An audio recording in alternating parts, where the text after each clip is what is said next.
नमस्कार साथियों। तो हम आपके बीएड सेकेंड ईयर के क्वेश्चंस के बारे में डिस्कस कर रहे थे। CPS1 okay, language across the curriculum, ये डिस्कस कर रहे थे। उसमें से भी जो सेकेंड यूनिट है उसका एक क्वेश्चन हम डिस्कस कर रहे थे जो कि था कम्युनिकेशन स्किल। मैंने पहले से ही आपको बता दिया था कि कम्युनिकेशन स्किल हम 3 पार्ट में पढ़ेंगे।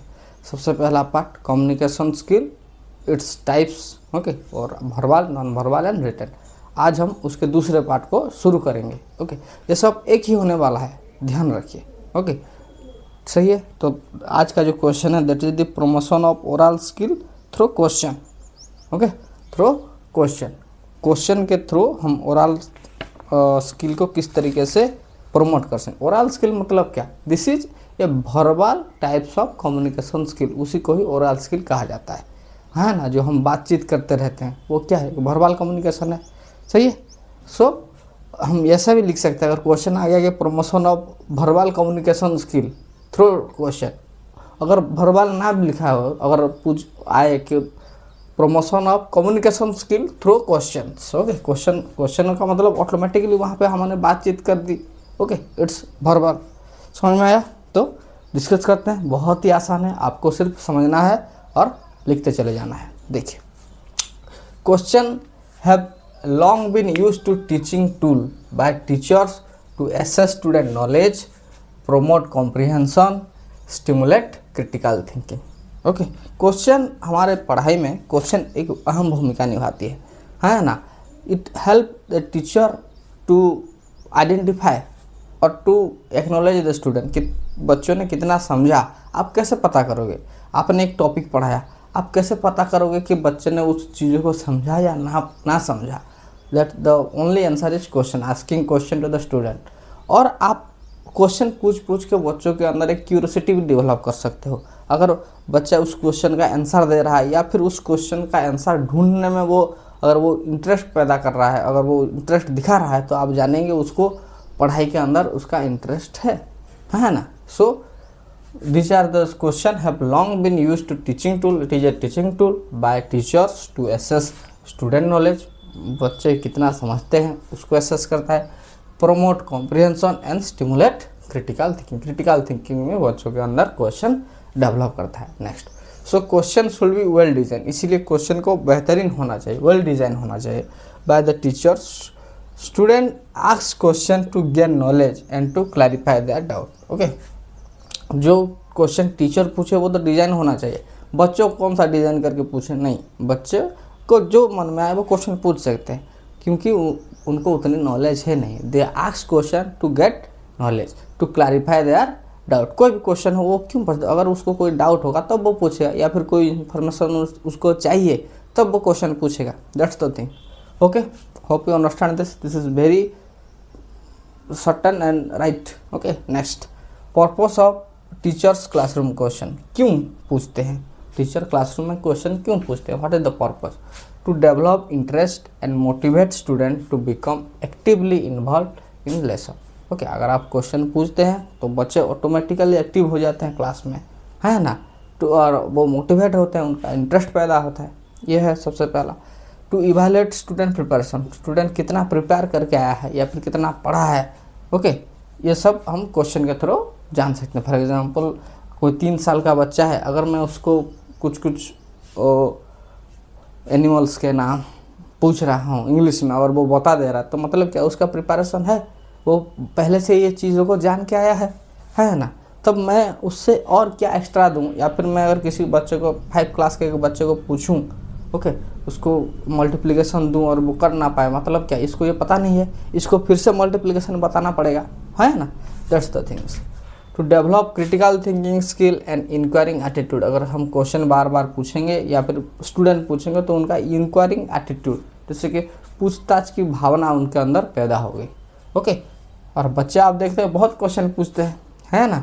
To review and summarise previous lesson, और क्या, अगर हम क्वेश्चन पूछेंगे तो पहले क्लास में क्या पढ़ाया था उनको एक बार रिवाइज हो गया, है ना, एक प्रीव्यू सा हो गया उनको, समझ में आया। रिव्यू एंड समराइज, और सारी चीज़ों को हम समराइज मैनर में लिखा भी सकते हैं through question. To nurture insight, उनके अंदर ज्ञानता का डेवलप होगा, कोई भी क्वेश्चन उसको पूछो वो बता सकता है, उसका ऐसा एक फीलिंग आएगा, है ना, और वो बहुत सारे क्वेश्चन के आंसर ढूंढने में लग जाएगा बच्चा। टू डायग्नोस स्टूडेंट एबिलिटी, बच्चे की एबिलिटी कितना है वो उसको ध्यान रखना है, समझ में आया।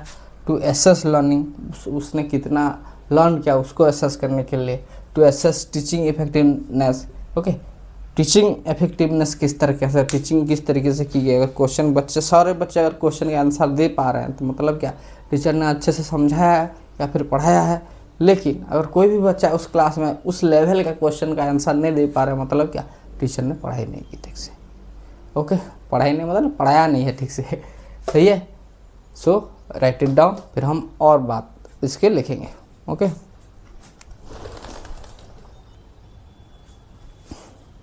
देखिए क्वेश्चन सिर्फ ऐसा नहीं है कि हम क्वेश्चन पूछ देंगे और बच्चों के बारे में हम पता कर लेंगे, वो उनका कम्युनिकेशन स्किल डेवलप होगा, ऐसा नहीं है, ओके।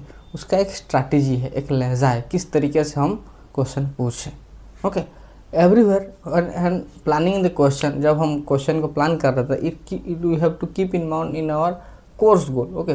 जो हमारे कोर्स में है हम उसी से रिलेटेड या फिर जो हम पढ़ा रहे हैं उसी से रिलेटेड हम क्वेश्चन बच्चों को पूछें, समझ में आया। दूसरा, and avoid asking leading question, so it is suggested its own answer and thereafter discourage student from thinking of their own. ऐसा नहीं कि हम सिर्फ लीडिंग क्वेश्चन बच्चों को पूछें, ओके। ये क्या करता है, लीडिंग क्वेश्चन से क्या होता है, बच्चे डिस्करेज होते हैं क्योंकि उनके थिंकिंग पावर को वो टेस्ट नहीं करता उस तरीके से, okay, for the thinking of their own. So we have to avoid leading question. Next, follow yes और नो, जब हम एक येस और नो वाला क्वेश्चन जब हम पूछते हैं, ओके, किसी का आंसर, अब तक आप सीबीएसई के सिलेबस में आप देखते हैं if yes why, if no why, वो पूछता है ना, कोई भी क्वेश्चन देता है why, if yes why explain, और if no why explain, okay, give a reason बोल के वो पूछता है।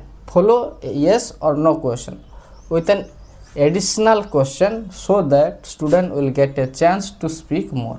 अगर हम उसकी वजह भी सिर्फ येस और नो में स्थगित ना रख के अगर हम उनको वजह भी पूछें, क्या कारण है उस चीज़ का, अगर उनको पूछें तो they have to think more for that reason, सही है। Next, question should be direct, जो भी क्वेश्चन आप पूछ रहे हो वो डायरेक्ट होना चाहिए, क्लियर होना चाहिए और स्पेसिफिक होना चाहिए। Question should be direct, clear and specific. Next, advantages, क्या advantages of this asking question, देखिए, it can be use to all teaching situation, हर तरीके की टीचिंग सिचुएशन में ये हेल्पफुल होता है। दूसरा, it help in developing oral skill of the student, धीरे धीरे बच्चों के अंदर क्या ओरल स्किल डेवलप होता है। तीसरा, इट फोस्टर क्रिएटिविटी को ये बूस्ट करता है, क्या, asking question. Next, it can be use to reflect, okay, reflect student background and attitude, student का बैकग्राउंड कैसा है, उसके एटीट्यूड कैसा है, हम उसके आस्किंग क्वेश्चनिंग से पूछ सकते हैं, ओके। जैसे कि कोई बच्चा बहुत ही स्मार्ट क्वेश्चन जो पूछता है, आपको आइडिया हो जाता है इसको पढ़ाई आती है, ओके, या फिर आप अगर कोई डीप आंसर समझा रहे हैं और वो बच्चा रिसीव कर गया तो मतलब क्या, he have certain knowledge, okay, और ही और she will be smart. Higher level question encourage student to think more deeply and critically, okay. जब हम हायर लेवल के कोई क्वेश्चन देते हैं तब क्या, बच्चों को ज़्यादा सोचना पड़ता है, ज़्यादा डीपर सोचना पड़ता है, okay, they have to reason, they have to critically think, okay, और ये धीरे धीरे उनके अंदर डेवलप होता है, समझ में, ये स्किल उनके अंदर डेवलप होता है कि इस क्वेश्चन को किस तरीके से हम डील करें। फॉर एग्जांपल, मैं अगर कोई ऐसे दूँ, ऐसे क्या कोई अगर मैं क्वेश्चन दूँ तो आपको बहुत ज़्यादा सोचना पड़ेगा। अगर आपको 4 पेज लिखना है तो आपको बहुत ज़्यादा सोचना पड़ेगा, बहुत सारे उसके पॉइंट्स, उसके पैरामीटर्स सबको याद करना पड़ेगा, ओके, तब जाके आप लिख पाओगे। Next, it help in recall of prior knowledge, okay, हम पहले से जो पढ़े हैं उसको रिकॉल करने में भी क्वेश्चन बहुत ही हेल्पफुल होता है। ये तो उसके एडवांटेजेस हो गए, ओके, ये इसके स्ट्रैटेजी हो गई। अब डिसएडवांटेजेस थोड़ा सा देख लेते हैं। ये आसान है, ओके, बहुत ही आसान है, आप मान के चलिए इससे कम में नहीं हो सकता आपके लिए, ओके। लिखो इसको, फिर हम इसके डिसएडवांटेज 2 ही पॉइंट लिखेंगे, आप इतना लिख लो पहले।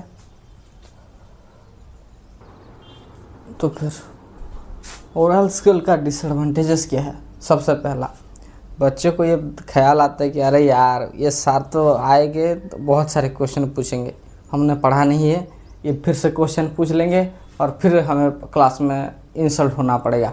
ये सोच के बच्चे क्लास ही नहीं आते, स्कूल भी नहीं जाते, क्योंकि टीचर जाके पूछेंगे हमने पढ़ा नहीं है।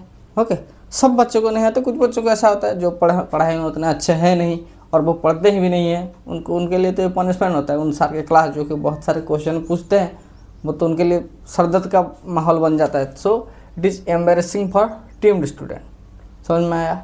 और दूसरी बात, क्लास में 100 बच्चे बैठे हैं, ओके 100 तो नहीं 50 बच्चे बैठे हैं, आप कितनों का क्वेश्चन पूछेंगे?